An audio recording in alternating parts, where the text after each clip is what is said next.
de Humanidades y Ciencias Sociales de la Universidad Nacional de Jujuy y del Instituto de Educación Superior Ateneo de Lengua y Cultura Guaraní, que dentro de lo que todos conocemos de un convenio marco que estipula una serie de actividades de cooperación, como la que mencionó ya acá el doctor Omar Jerez.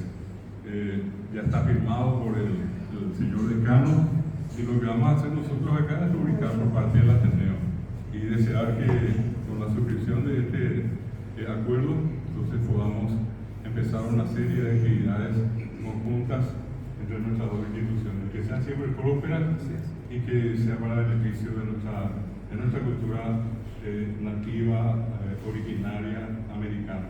El representante, en este caso, inclusive por nuestro amigo Orwa, que está presente acá en nuestro evento, ¿sí? Entonces, yo por suerte no he gustado, ¿sí? Tiene que ser en negro, ¿eh? Sí, sí, acá. Muy bien.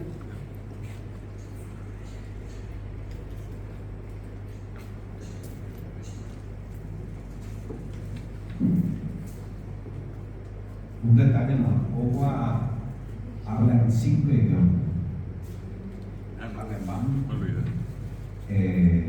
portugués, castellano, guaraní, chamaco. Muy bien. Otro aplauso a Orwa.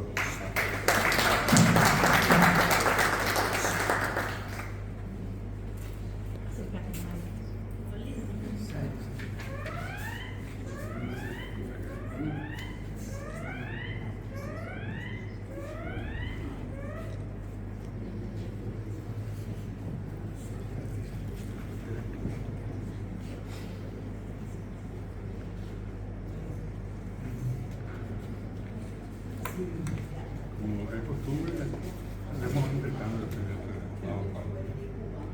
Este es el acuerdo firmado.